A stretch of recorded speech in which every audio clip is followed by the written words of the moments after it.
are getting colder outside, aren't they? The cold winter winds are beginning to ramp up. The world is becoming more frigid, but there's no need to panic. Grab a nice cup of cocoa and stand by the fire. But be careful. Fire may be dangerous, but there's something more dangerous than fire. It's YouTubers with white masks with the last name was taken on Twitter.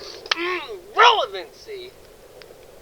December's finally here, and hopefully I'll get this finished before it's over. Fingers crossed. And I wanted to talk about a cozy little game because what's more cozy than the dark humor, surreal atmosphere? These are the real tags for the game, Little Inferno. Little Inferno is one of those games that you know did well, but despite that isn't talked about anymore, which is a shame because it's one of the most unique games I can think of. I remember watching YouTubers play it before picking it up on my Wii U years later. I never did beat it and busted my Wii U screen, so I can't really play it no more, but it always stuck with me. Really need a wind down after the creepypasta video. Let's dive into Little Inferno, and maybe by the end of it you'll like it as much as I do, or at the very least we'll be interested enough to buy it. Little Inferno was developed by Tomorrow Corporation, a studio with only 3 members, Kyle Gabler, Alan Blomquist, and Kyle Gray. Their first game, you guessed it, Little Inferno, released on November 18th, 2012, first on the Wii U as a launch title. I thought the Wii U version was something that happened way later, but nope, the Wii U version released a day before the PC version. And while Little Inferno was Tomorrow Corp's first game, it wasn't the first game Kyle Gabler and Kyle Gray had under their belt, with Kyle Gabler co-founding 2D Boy and co-creating World of Goo, while Kyle Gray was the director of Henry Hatsworth and the Puzzling Adventure. So easy to say that Little Inferno was made with some pretty experienced hands. The gameplay loop of Little Inferno is simple. Buy items in the catalog, burn those items, get more money than what you started with.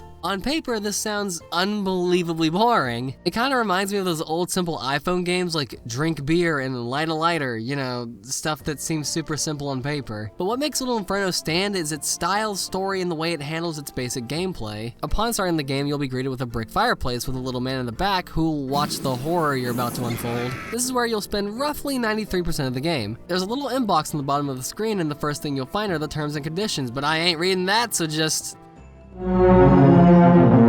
You have 7 different catalogs, each with their own theme and 20 different items to choose from. You'll unlock the subsequent catalog by buying all the items in the current catalog you're on. And the thing that helps Little Inferno overcome its simple premise that could easily become stale is that nearly every single item does something unique when you burn it. This could be something as simple as flower seeds sprouting flowers, to surprise snake cans that shoot out syringes, to items that give you scarlet rot, to pocket nukes that screen wipe the fireplace, to objects that leave you morally questioning. Getting a new catalog is always exciting because you get to see the new wacky, oddly terrifying dumb shit the game has for you. Each item needs to be purchased with Tomorrow Bucks, and like I said, once you burn the item, you're given more money than what you started with. The other form of currency is stamps, which will speed up the delivery of your items because each item takes actual real-life seconds to arrive. These can range from a few seconds to 5 minutes, which is awful. Thank God the stamps are easy to come by. Most of your stamps will come from the combos. Pull this tab down and you'll be greeted with a list of item combos you can do. These are completely optional and you can beat the game without doing a single one, but this is where most of the fun comes from, so why would you do that? Some of these are super easy, like Bike Pirate. Grab a bike, grab a pirate, and bam, your outrageous ass toy will confuse and potentially harm your UPS driver sooner. While others require me the Brain Blast, which you'd think I'd be fine with since I like grandma games like Spider Solitaire, Sudoku, and the best one. But some of these hurt me, like the Cold War one. Okay, cold. There's a frost cloud, and war. Okay, we can use the nuke. That was like the main fear of the Cold War, rightfully so. Nope, I'm wrong? Oh, okay, it's the Uncle Sam's Blam Blam and the Russian nesting doll because they were staring saucy at each other during the Cold War. Fuck me, I guess. There's a Plants vs. Zombies reference here. I ended up getting all of them and definitely didn't look up any because that would be horrible of me. I like puzzles. I hate when Atreus tells me line for line how to solve a puzzle. I like to think. Oh look, it's your little bug friend. He shows up to do wellness checks on us from time to time.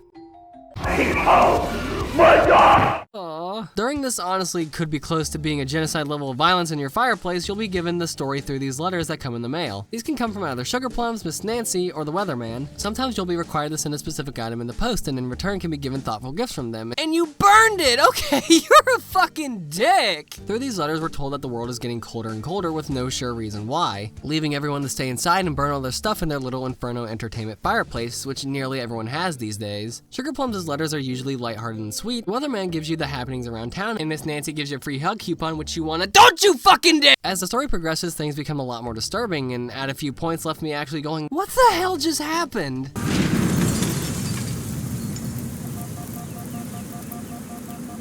The music is also something I'm gonna need to give credit to. The music in Little Inferno is super understated and takes a less is more approach. There's only a handful of tracks in the game, and the whole OST's total is almost the exact runtime of Yay. Most of the time, the only sound you hear is the crackling of fire, so when there's music, it's a lot more impactful. Each character has their own theme and their specific songs for tense moments, and these songs bang unrespectfully. Like Reporting from the Weather Balloon is genuinely a good song, and the soundtrack is what I've been playing for this video, so if you like it, there you go. You know what, fuck it, let's actually listen to a couple of the tracks right now.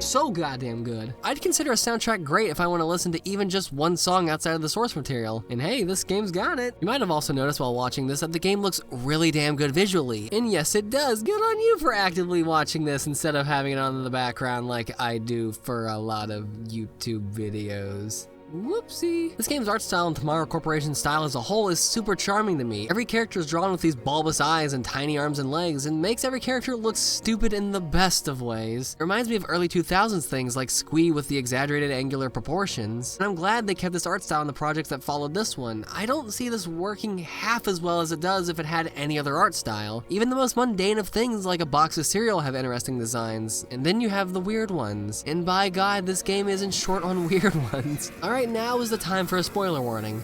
I've been purposely vague and out of context with the spoilers for this game, but now we're going to talk about the ending and the overall meaning behind the game. And you can't exactly be spoiler-free about that. Once you buy the 7th catalog, you'll get a letter from a new 4th person, who we find out is whatever is left of Sugar Plums after her house burned down. She starts to tell you that it's time to end this and asks you to burn 4 objects. These are the 4 items she's asked you to send her throughout the game. If you don't immediately burn these, the game will keep sending you letters being more transparent with what you need to burn until it gives you the exact items in a letter you cannot burn. Burning the Fireflies, Broken Magnet, Exterminator, and the sunglasses at the same time will cause your house to burn down. Like, completely. The space that it took up is gone. From here we get to see the outside world that was hinted at throughout the game. Here you can actually meet the mailman who's been the one delivering all the packages to you throughout the game. He'll even tell you how many things he's brought you, and he has one more letter for you. It's a letter from Sugar Plums, who's completely fine after her house fire and is actually vacationing on the beach. Good for her. After a walk you'll be at the Tomorrow Corporation where you'll find the bus driver who somehow got a job after what happened. Going inside and going up the elevator brings us to a room with a large window. Here we'll see Miss Nancy in person and can finally redeem our free hug coupon. Oh Jesus Christ, I take it back!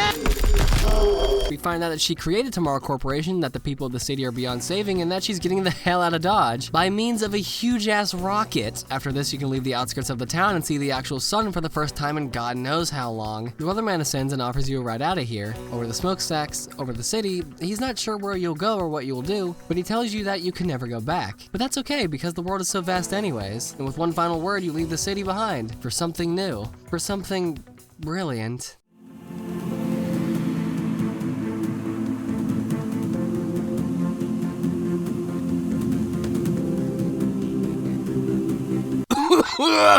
It's obvious the game has underlying bitterness towards mobile games and wasting time. It also has themes of anti-consumerism and how you can buy all these expensive high-end things, but ultimately they don't mean anything. All of them will eventually reach the same fate. They're nothing more than just a shallow distraction, like a $1,000 PS5 shirt. And that's ultimately what the game is about, distractions, be it primarily about video games or not. It obviously mocks mobile games, but it also mocks completionists as well. Your reward for finding every combo is a novelty mat, and your reward for buying every item 3 times to get a gold border around each item is literally nothing. The Little Inferno Entertainment fireplace is an analogy for these distractions. You spend hours at this fireplace doing things that will ultimately resort to nothing. Being unable to take your eyes away for even a second. Not even to meet the mailman who's been delivering the things you burn. You let the outside world crumble around you and stay indoors. and stay distracted. In a post-COVID world, this rings more true than ever with how whole lifestyles can be created without ever having to go outside. There's no need to communicate with people in person or even people in the same house as you as they're all a fingertip away. With Sugar Plum sending you letters despite the fact that she's your neighbor. She can't bring herself to tear away from this bubble she's in. Little Inferno takes place over a few years. Just look at the picture of Sugar Plums from the start of the game compared to the end. She's a fully grown woman now. An entire lifetime slipped away from you. Despite the fact that years passed, it only felt like mere hours. Like, does it feel like an actual year has gone by to you? It doesn't to me. We're almost knee-deep in December and it still feels like it just turned November. There's an entire world out there and yet these distractions keep you from it. It's only when you look away and break free from these distractions can you experience the world we live in. Now, you don't have to specifically burn your house down, and I know when something tries to pull the technology bad, everyone on their smartphones, everyone's missing life, it's always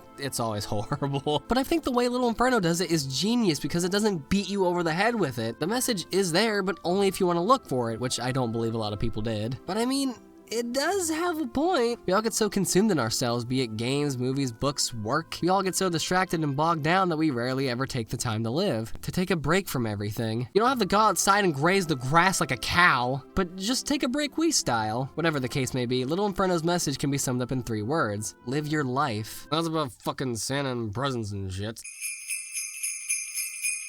This isn't something I knew existed before I bought the game for this video. I don't know why, but last year Little Inferno got a new DLC in the form of Ho Ho Holiday. If I had to guess, I'd say it's to commemorate the 10-year anniversary of Little Inferno. Wait, yeah, released on the day of the anniversary. That's exactly what this is. I thought Ho Ho Holiday was a truncated self-contained story that was gonna be maybe an hour long. It is in fact a much more odd choice than that. Ho Ho Holiday is a remix of the original campaign, but with a new catalog, some new combos, and Sugar Plums is replaced with 8-Bit Nate. Everything else is damn near beat for beat the original, just with some holiday stuff sprinkled in. The new catalog is pretty neat and contains some of the best items in the game, and it's weird to see modern things like subscription services be mocked here, but overall this DLC is just kinda okay. The best part about this is obviously 8-Bit Nate's story, going from this pimple-infested humbug to a fat, balding businessman. But now he likes Christmas. This is essentially a Christmas Carol, but instead of the ghost of Christmas past, present, and future, you get the kitty of Christmas past, the slippery Santa of Christmas present, and the antler man of Christmas yet to come, because of course. The weirdest thing is how horror-focused this DLC is. The depictions of these are actually really unnerving, and they spend almost half the DLC building up to the first ghost. It's just such an on-brand way of doing this. Of course, once you get to the end, you need to burn 4 specific objects to burn your house down. This time it's a camera, gingerbread disaster, Poodolf, and a sleigh. Burning all these will start the final portion of the game where 8-Bit Nate is throwing a Christmas party and you don't get invited. How lovely. The end is exactly the same, except there's some lights and Christmas cheer sprinkled in here and there. And that's Ho Ho Holiday. One thing I feel is worth mentioning is that the Yule log subscription service lasts forever. When you burn the Yule log, it will continue the burn until you tell it to stop. 10 years later, and they added an actual virtual fireplace option. But yeah, this DLC is just okay. I absolutely fucked myself here because I 100% of the original campaign and then did it for Ho Ho Holiday right after. And when they are nearly the exact same campaign, yeah, that sucks. Don't do that. If you haven't played Little Inferno in years, I'd say Ho Ho Holidays is much easier to digest. To dip back into this world with some Christmas flavor. But if it's still fresh in your mind or just finished, I'd say wait on it. Yeah, the story and items are good, but I don't think this is a game you can New Game Plus without a year or two in between, and that's essentially what this is. It is only $5 though, and I'd say it's a fair price, so really it's up to you. So what happened to Tomorrow Corporation after Little Inferno? Well, they went on to make Human Resource Machine and 7 Billion Humans, with their new game Welcome to the Information Superhighway being currently in development.